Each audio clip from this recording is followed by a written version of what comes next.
Ngayon ito, sa isang article ng The Economic Times noong December 24, 2024. May pamagat po na the gay couple faces 100 years in prison for sexually abusing adopted sons. So yung hypnosis po ng balita na ito at ng article na ito ay ito. So William and Zachary Zolok from Georgia have been convicted of sexually abusing their two adopted sons. They were each sentenced to 100 years in prison without parole. The Zulok adopted the boys from a Christian special needs agency but abused them, filmed the acts, and shared the material online. The case came to light in 2022.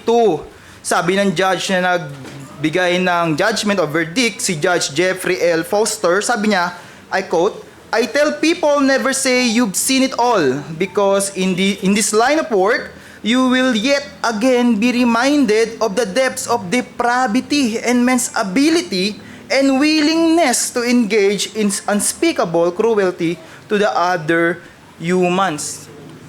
In 2018, when the boys were 4 and 6 years old, itong si William and Zachary po ay nag-adapt po. So, newlywed, gay, under ng LGBT na movement, kinasal sila, and nag-adapt sila sa isang local Christian special needs na adoption agency.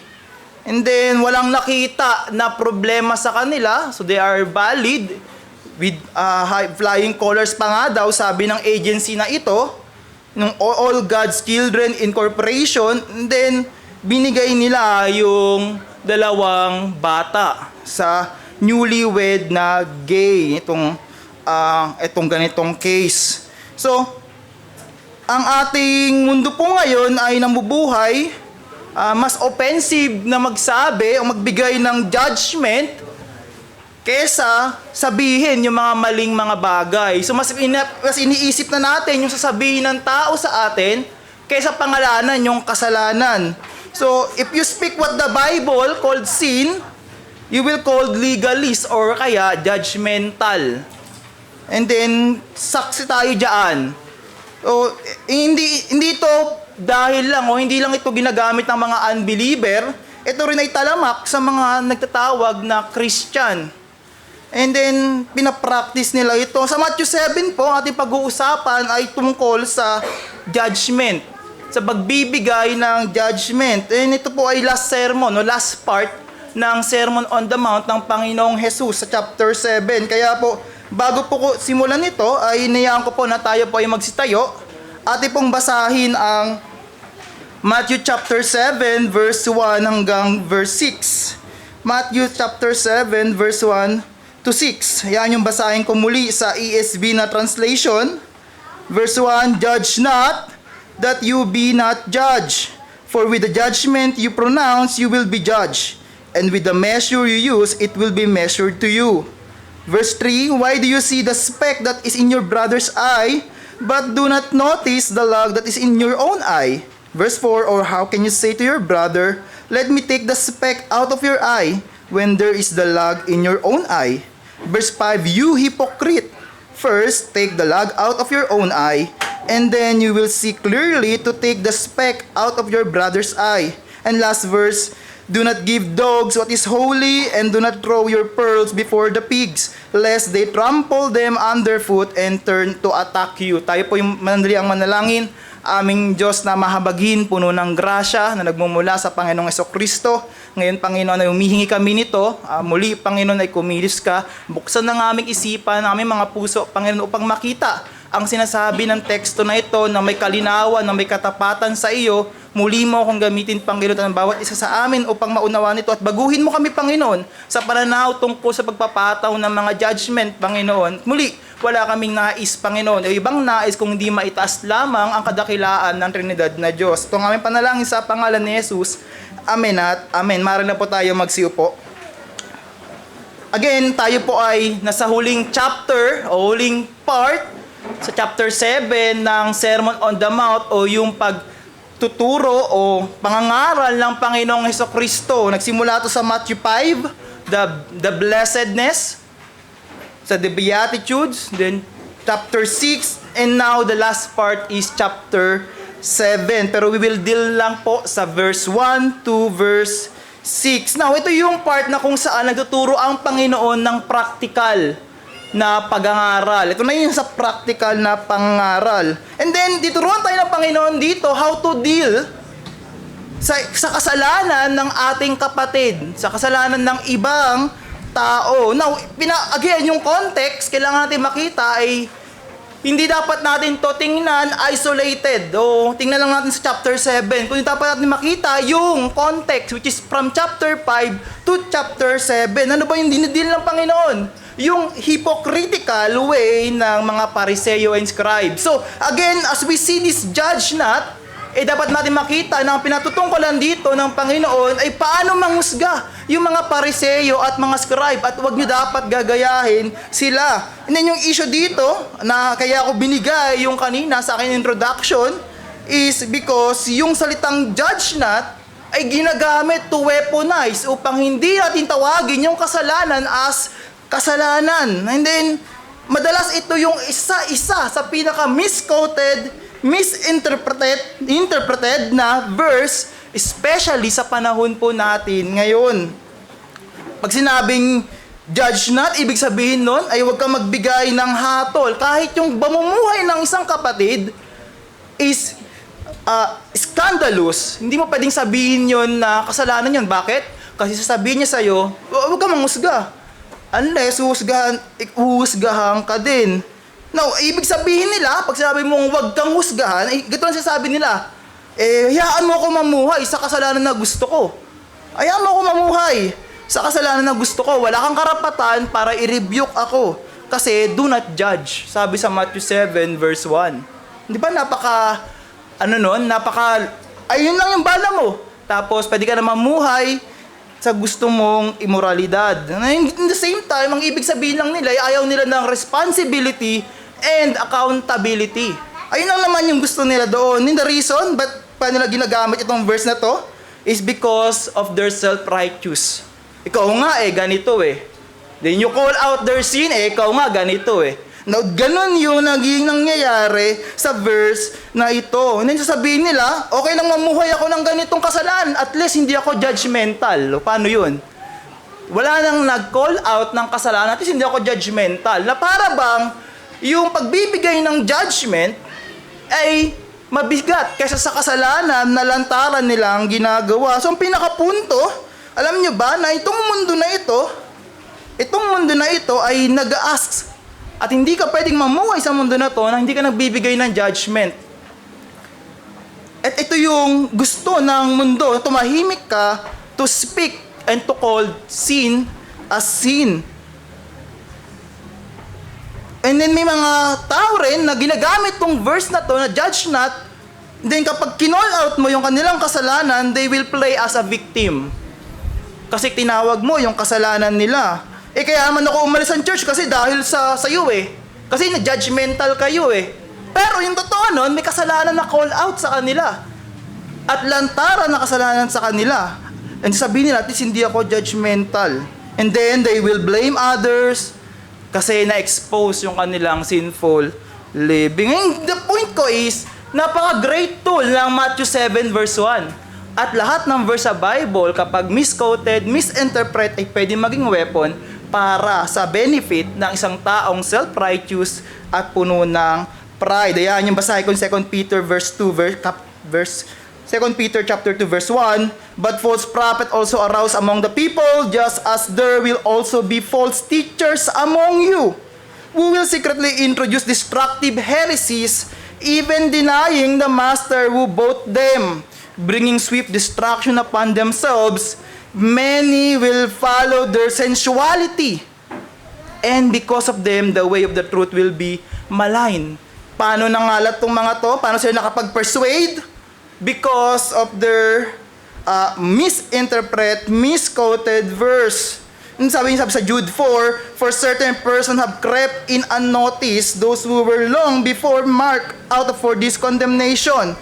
Ungodly person who turn the grace of our God into licentiousness and deny our only Master and Lord Jesus Christ. Ibig sabihin, meron silang ginagawa na licentious sa grace ng Panginoon. Ginagawa nilang license yung grace, mahabagin naman ng Panginoon Mahabagin naman. So, pwede ako mamuhay sa kasalanan na gusto ko. And then, wala nagko-call out sa kanila. Bakit? Kasi sasabihan silang, judge not. Judge not.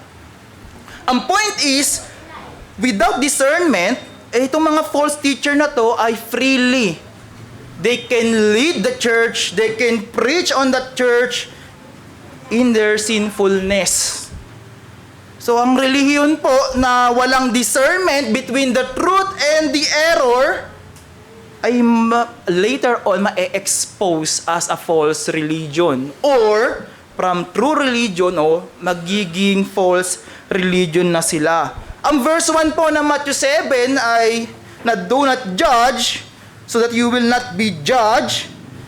Ito po ay prohibition and instruction ng Panginoon. So the way we will conduct or the way we will pass judgment sa ating kapatid at sa ibang tao. Ano ba yung sinabi sa verse 1? Do not judge so that you will not be judged, for in the way you judge, you will be judged. And by your standard of measure, it will be measured to you. So yung question is, ang Panginoong Jesus ba talaga ay sinasabi sa atin na hindi tayo pwedeng magbigay ng moral judgment? Gusto ko mapag-isipan niyo yun. Sinasabi ba ng Panginoon dito, si Kristo, ang Panginoong Jesus ay sinasabihan ba ang mga disipulo na wag kayong magbibigay ng judgment, ng moral judgment between truth and lies? Gusto ko malaman nyo, pagdating mo ng verse 6, magbibigay ng judgment ang Panginoon. Ang sabi niya doon, do not give what is holy to the dogs. Ibig sabihin, nagbigay ng judgment sa isang mga tao, group of people as dogs, unholy, then by pigs. Pagdating mo ng verse 15, sabihin niya uli yun, beware of the false prophets. Bakit ganon? Kung sinasabi ng Panginoon na huwag ka magbibigay ng judgment, siya mismo nagbigay siya ng judgment. So, mali ang interpretasyon ng karamihan regarding sa verse 1. Gusto ko makita nyo dito na the necessity of moral judgment, necessary magbigay ng moral judgment. May undeniable truth na gusto ko makita nyo dito na hindi tayo pwedeng mamuhay sa mundo na to na hindi tayo nagbibigay ng moral judgment.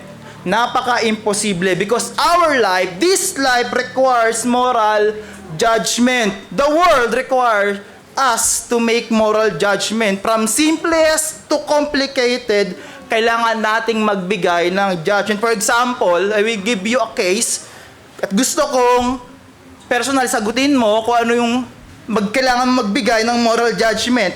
And then try mo na huwag sabihin no. Kaya mo bang magbigay o pwede ka bang mag-hire ng babysitter sa iyong anak na convicted child molester? Pag sinabi mong no, you make a moral judgment. Another thing, willing ka bang pagkatiwala ang buong bahay mo kapag aalis ka sa isang convicted na robber? Pag sinabi mong no, nagbigay ka ng moral judgment. Ang punto is, it is necessary to make a moral judgment. Pag hindi ka nagbigay, may mangyayari at hindi yun papabor sa'yo. So Jesus himself is making moral judgment. At pinakita niya yon sa verse 6, sa verse 15, and sabihin niya pa yon sa iba pang mga verses. Pero let's focus sa text. This is the same chapter na binigay ng Panginoon. Yung binigay ko kanina ng verse 6 and verse 15. Tinuturuan tayo ng Panginoon na maging discerning, to evaluate things, to test everything, at magbigay ng moral judgment between from what is right and what is wrong, from what is truth and what is lies, or else you will give the holy things to the unholy, which is, sabi niya nga sa verse 6, the dogs and those swine or pigs. Do not give what is holy to dogs, and do not throw your pearls before the swine, or they will trample them under their feet and turn and tear you to pieces. In verse 15, nagbigay na naman ng judgment ng Panginoon, beware of false prophets who come to you in sheep's clothing, but inwardly are ravenous wolves. Verse 16, you will recognize them by their fruit. Si Kristo nagturo, si Pablo nagturo na yung church church ay hindi dapat maging bulag sa kasalanan, especially sa scandalous sin ng kapatid. Kaya merong church discipline. Yung scripture nagbigay ng mga example kung paano mag-call out ng kasalanan or those people who behave wrongly. Kailangan nating makita na tayo bilang tao ay limitado. We cannot judge yung human heart. At hindi natin yung kayang gawin. Mamaya sabihin ko sa inyo, ang mga Pariseo at Scribe ay nagja-judge sa puso ng mga tao. At hindi yun yung sinasabi ng Panginoon. Dito ang kailangan nating i-address or i-judge as human being, as a Christian, is their words, their behavior. Kaya pagdating yun ng verse 16, you will know them by their fruits, their action, their behavior, their words. Ayun lang yung ating basis. Kaya pag ginagamit tong judge not, paano yun? Hindi natin makikita kung sino yung false teacher. Hindi natin makikita yung false teacher. And then yung false teacher ay, syempre, ang wala sila ibang goal, more on, is to destroy yung simbahan ng Panginoon. At ito yung gusto ng false teacher. Huwag kang maging discerning, huwag mo evaluate things, yung mga bagay-bagay, huwag kang magtanong. Basta sumunod ka lang. And then nakakita natin si Pablo ay kinommend niya yung mga taga-Bereans. Anong sabi niya? Sa Acts 17 verse 11? Kinommend niya yung mga Bereans. For what? For being discerning sa kanyang tinuturo. And in Matthew 18 verse 15, anong sabi ng Panginoon? If your brother sins against you, go and tell him his fault. Sabi ba ng kapatid doon, judge not? Hindi. Tinuturuan tayo ng Panginoon to address yung wrong behavior ng isang kapatid. So, in Galatians 2 verse 11, ito naman yung kay Pablo, Galatians 2 verse 11 to 14, ikinompront naman ni Pablo si Pedro. Saan? Kapagiging hypocrite. Ito yung sinampal niya, si Peter. So, ang pinakapunto ko is to, there is a necessity to make a moral judgment, especially in sinning brothers, and it takes maturity to address it. Kailangan natin makita na, again, kapag sinabi rin natin na hindi tayo pwede magbigay ng moral judgment, ito ay self-defeating. Bakit? Pag sinabi sa'yo na ikaw ay judgmental, yung ginagawa niya mismo sa'yo ay judgment po yun. So it's self-defeating. Wag mo akong i-judge, pero ginajudge ka niya, na-judge ka. So self-defeating yun. And then it is a self-contradict ideology.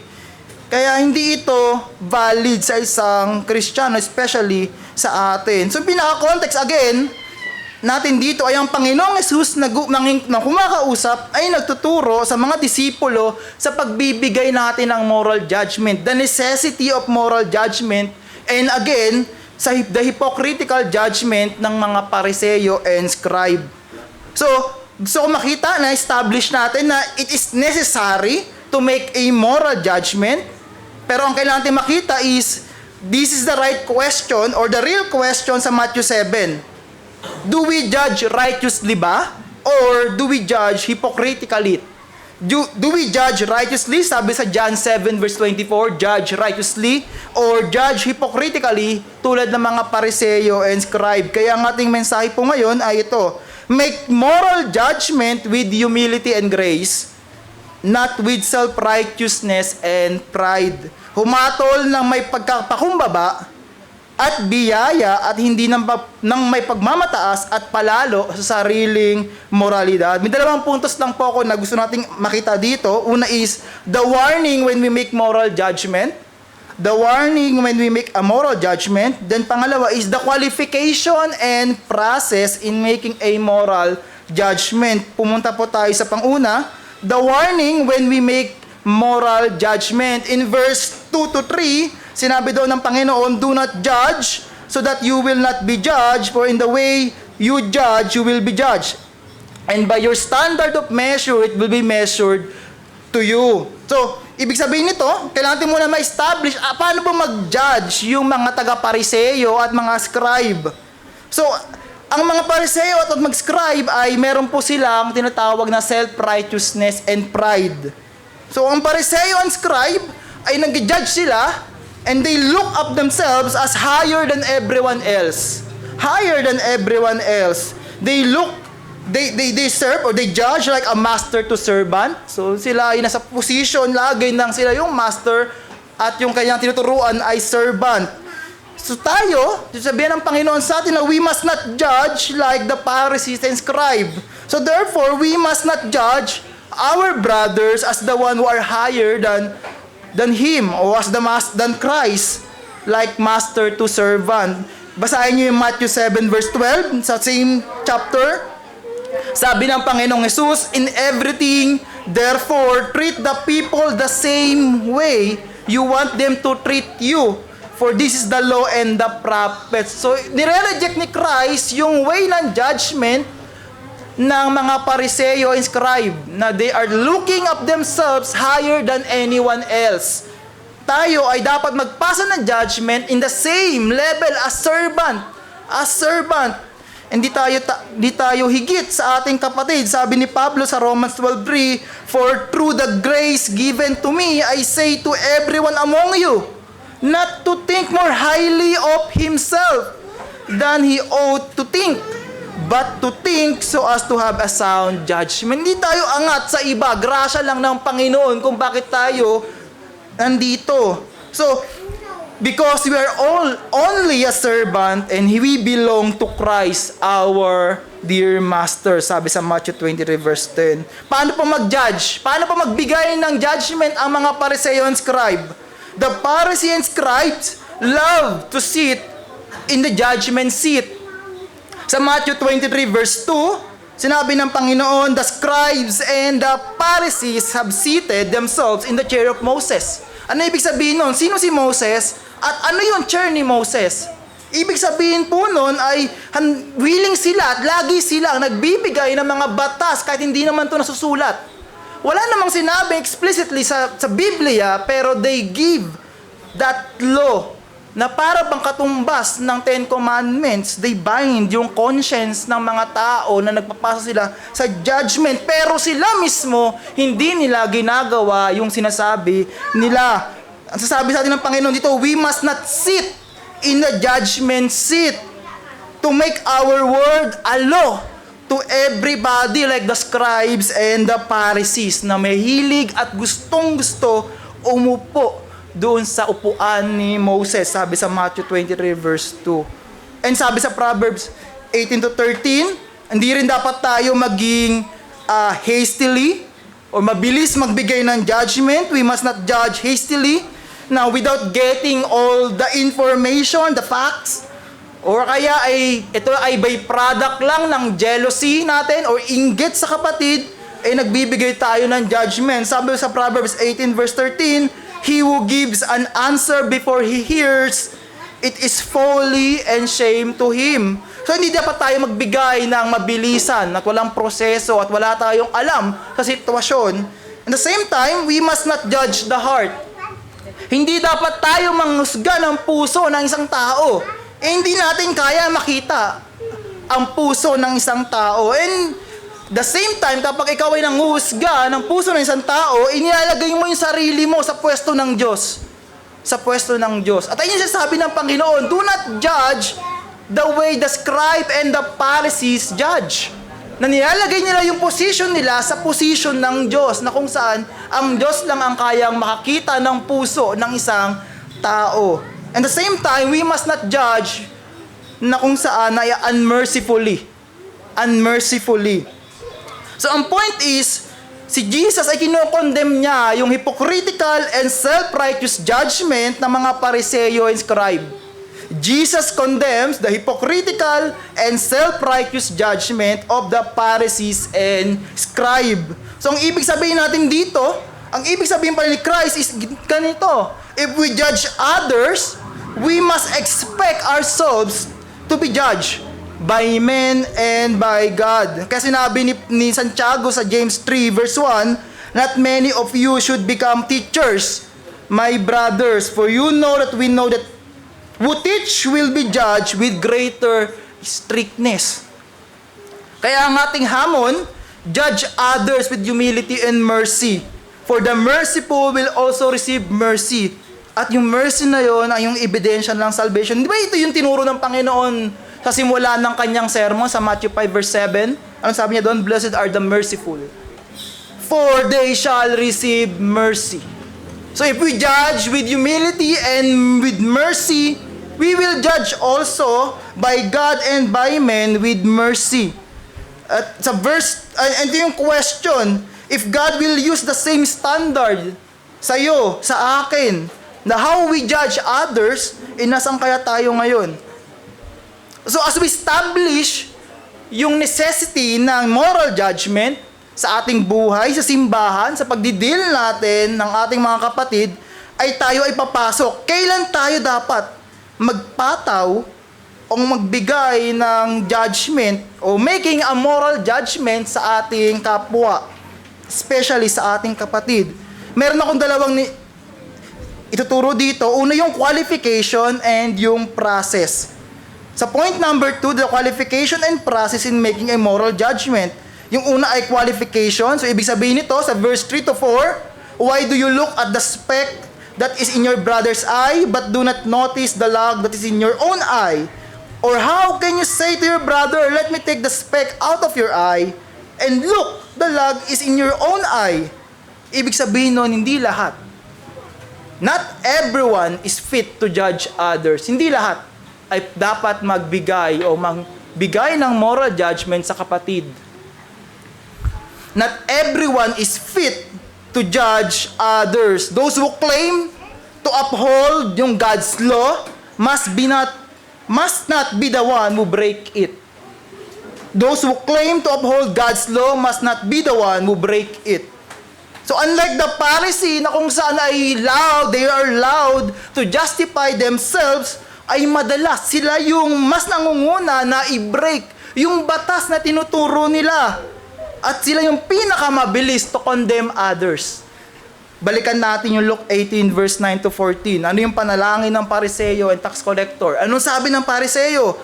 The Pharisee standing by himself prayed this, God, I thank you that I am not like other men. They condemning, they separate agad.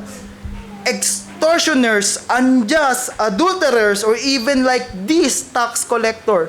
Then, sabihin niya kung ano yung mga ginawa niya. I fast twice a week. I give tithe of all that I get. And so on and so forth. The pride na merong mga Pariseo and lack of compassions ay madalas ito yung matatagpuan natin sa mga self-righteous, sa mga pretenders. And then more likely, yung mga taong merong hypocritical na puso, sila yung mabilis at harsh, ay yung topic kanina sa Sunday School, to point out, para ituro, i-broadcast yung kasalanan ng kapatid. Kasi the more na ginagawa nila yon is natatakpan yun sa kanila. Para bang natatakpan yun sa kanila?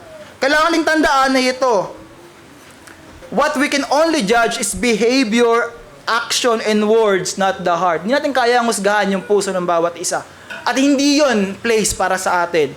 Ayun na isa Panginoon. Ang kaya natin husgahan ay yung kanilang behavior, ang kanilang action, ang kanilang mga sinasabi. Pero hindi kailanman ang puso. Mag-ingat tayo sa mga tao nagsasabi na only God knows my heart. Totoo yun. Diyos lang ang kaya manghusga ng mga tao, ng puso ng tao. But we as a Christian can judge their behavior and words. We as a Christian can judge their behavior and words. Na para bang wala silang accountability and responsibility sa kanilang mga ginagawa. In verse 16, you will know them by their fruits. That is behavior, words, and action. So that is the qualification. Kailangan hindi ikaw mismo yung nag-violate ng sarili mong ipo-point out sa iyong kapatid. Pangalawa is yung process. How to judge righteously. Ngayon, alam na natin na necessary ang magpataw ng moral judgment, and then may qualification sa pagpataw ng moral judgment. Ngayon, paano dapat magpataw ng righteous judgment with humility and with grace? In the contrast sa Pharisee and scribe, tayo naman ay dapat makitaan ng with humility and grace. In verse 5, first, take the log out of your own eye, and then you will see clearly to take the speck out of your brother's eye. Ano yung first step? Sabi ng Panginoon, take the log out of your own eye. That's the first step. First, take the log out of your own eye. Beware, we cannot bind others on the rules where ourselves did not do. We cannot bind others on the rules where ourselves did not do. Ikaw ay talamak at ginagawa mo lantaran yung kasalanan na yun. And then, ikaw ay magtuturo tungkol doon at magko-correct pa. Hindi po yun. Ayun po yung gawa at ayun po yung paraan ng mga Pariseo and scribes. At ito ay hypocrites. Tawag sa kanila, hypocrites. Ang pangalawang step ay pagkatapos ng take the log out of your own eye, in the word then. Then. Natapos mo na yung first step, nakita mo yung sarili mo, ginagawa mo yon at hindi ka naman nagkakasala tungkol sa bagay na yun, then, ito yung gawin mo. Then you will see clearly to take the speck out of your brother's eye. In Matthew 5 verse 8, blessed are the pure in heart, for they shall see God. Yung word doon na see is kaparehas sa Matthew 5 verse 8 na see. Ito po ay may kalinawan sa lente ng banal na salita. Ibig sabihin nun to see clearly. Ano ba dapat yung una mo makita bago makita yung kasalanan ng kapatid? Yung sarili mong sinfulness, sarili mong kasalanan. And again, we make a moral judgment as sinners saved by grace. In Psalm 51, ito po ay yung ating cross-reference sa verse 5. In taking the log out of your own eye, means we need to deal first sa ating kasalanan. We need to deal first sa ating sariling kasalanan. Sabi sa Psalm 51 verse 1, be gracious to me, O God, according to your loving kindness. Verse 2, wash me truly from my iniquity. Verse 3, for I know my transgression and my sin is ever before me. Sabihin, na-recognize niya yung kasalanan niya. Then, pagdating mo ng verse 10, anong pagdating mo ng verse 10? Create in me a clean heart, O God.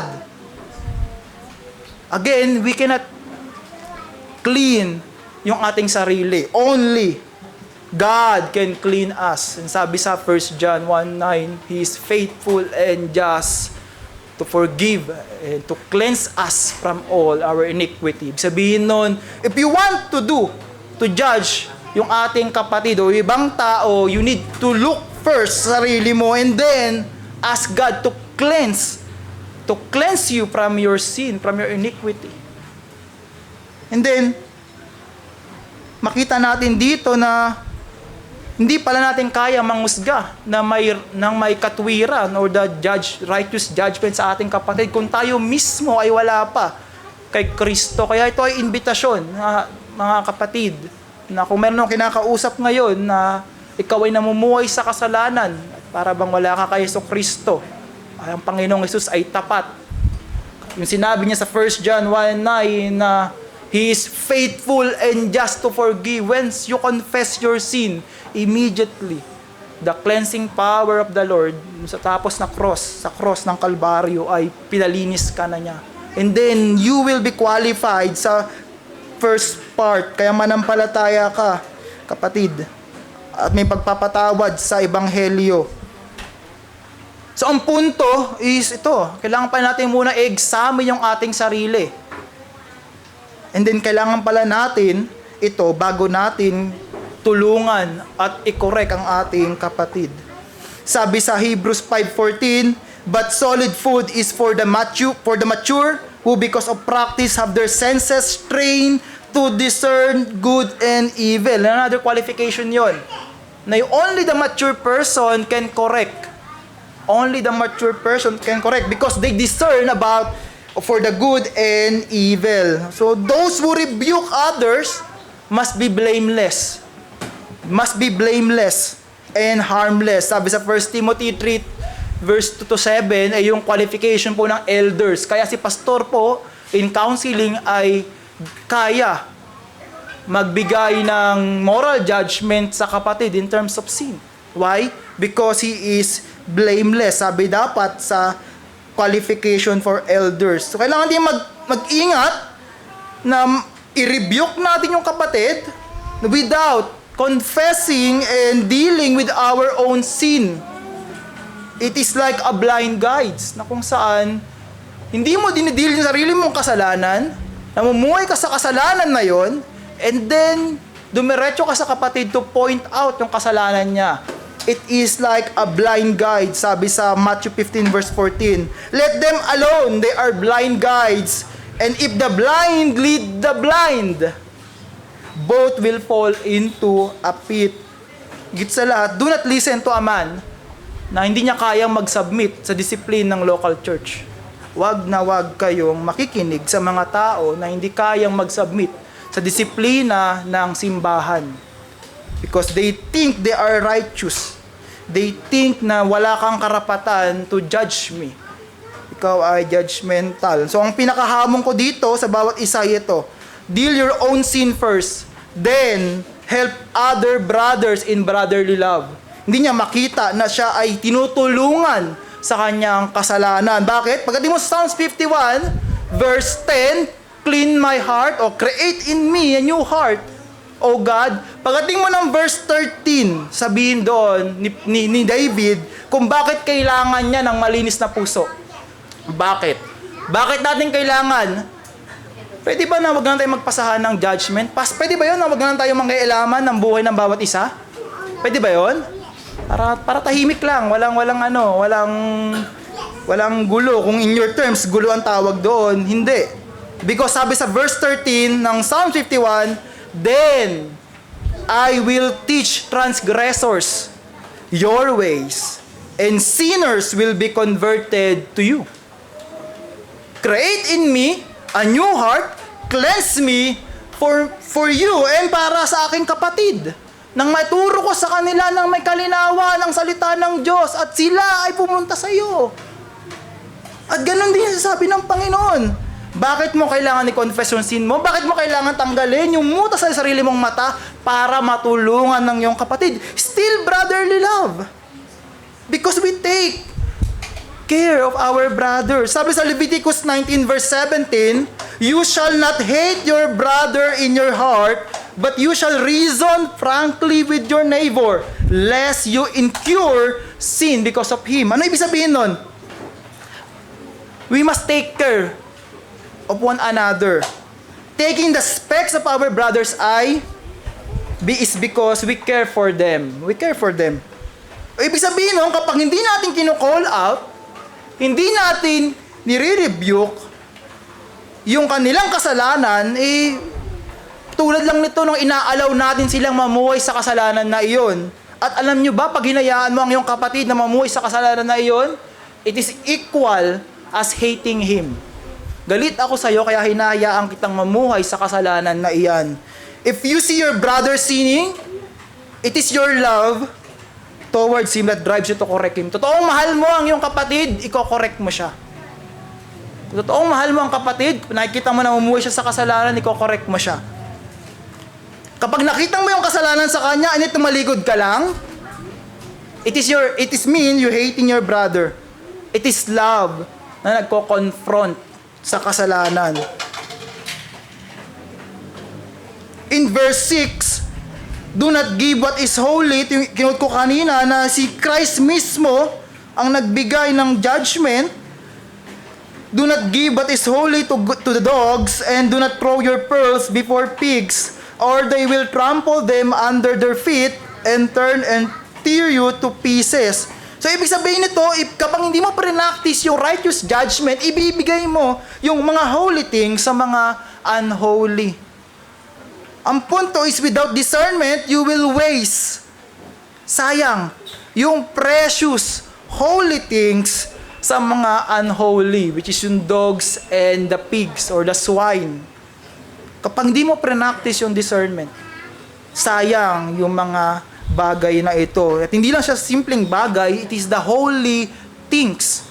And I think, yung holy things na to, and nag-agree yung ibang mga commentators, or nagbigyan ng mga nabasa ko, it is the Word of God, the Gospel. The Word of God, the Gospel. Yung dogs dito ay hindi tulad ng mga aso sa panahon natin ngayon. I once have a pet, and ito ay isang chow chow. Pwede mong yakapin yun kasi lagi kong pinaliliguan yun at may conditioner pa yun, tapos may blower pa yun. Pero sa context nito, sa panahon nila, yung aso dito ay hindi mo gustuhin yakapin. They are unholy, they are wild, they are unclean. Pero may exception, yung mga aso na kung saan ay katulong sa sa work o nag-work kasama ng mga tupa. So the thing is, these dogs is unholy, not fit for the holy things. Kapag hindi mo practice yung discernment, itong mga tao na ito,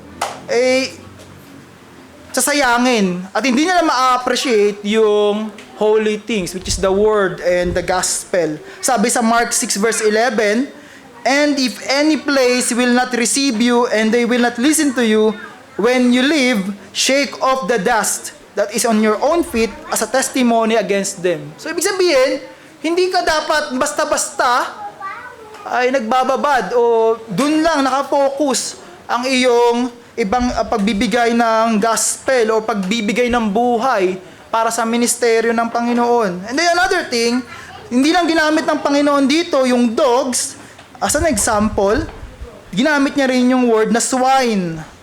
Swine.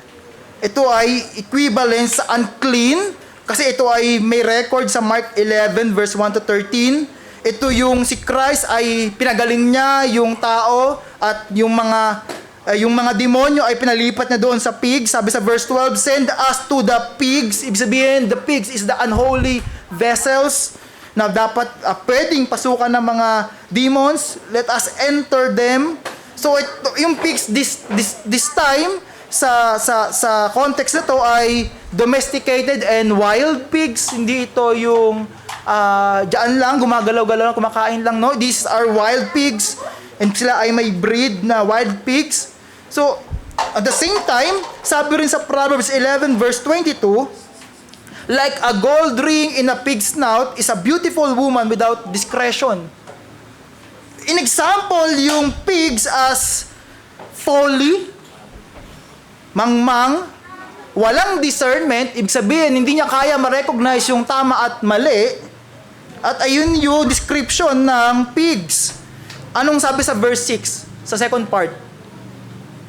Una, sa mga aso, yung holy things. Pangalawa, yung pearls. "Do not throw your pearls before pigs, or they will trample them under their feet, and turn and tear you to pieces." Yung inalam ko kung ano yung value ng pearls that time, may mga commentator doon, ang ibig sabihin daw ng pearls that time is, hindi nila kayang presyohan.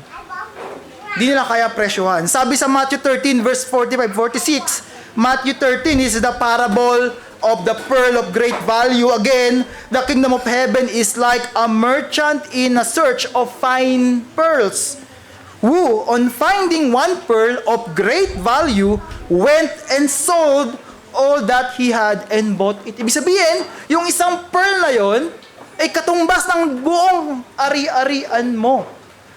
Kaya mo bang ibigay yung buong ari-arian mo, buong kayamanan mo, sa mga tao na mangmang, sa mga tao na kung saan ay walang discernment between right and wrong, unholy, unbeliever, rebellion against God, nag-rebel against God? Kapag hindi ka nag-practice ng discernment, ng moral judgment between right and wrong, maaari mong ibigay yung bagay na iyon. And alam ko ang sagot nyo doon na hindi. No. At ayun yung punto ng Panginoon. Kapag hindi ka nag-judge, verse 1, you will give sa verse 6 sa mga aso yung holy things. Kapag hindi ka nag-practice ng discernment, righteous judgment, you will give your all assets, all fortune. Saan? Sa pigs. Sa pigs. At alam nyo ba, as I mentioned kanina, the holy things, the pearl of the great value ay ang salita ng Diyos.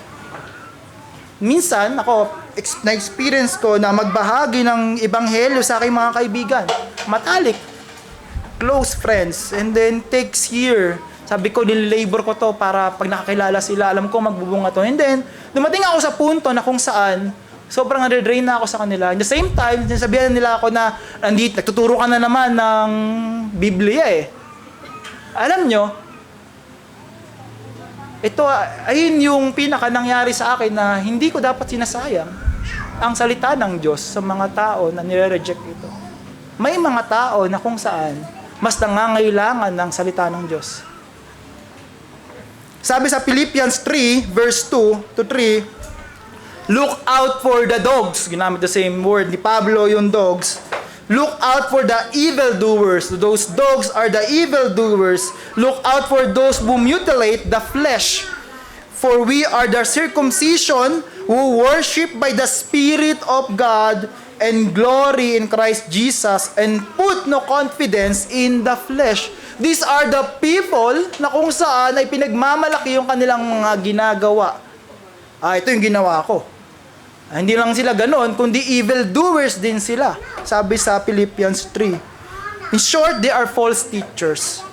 Hindi mo binibigay dapat yung buong ari-arian mo, the precious thing, which is the gospel, saan? Sa mga false teachers.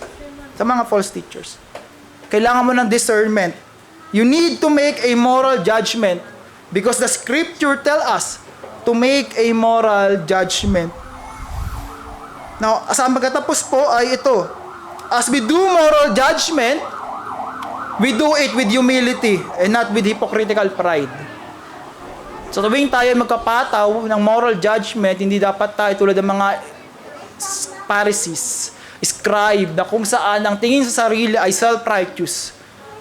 Tayo dapat ay may papakumbaba at may grasya ng Panginoon.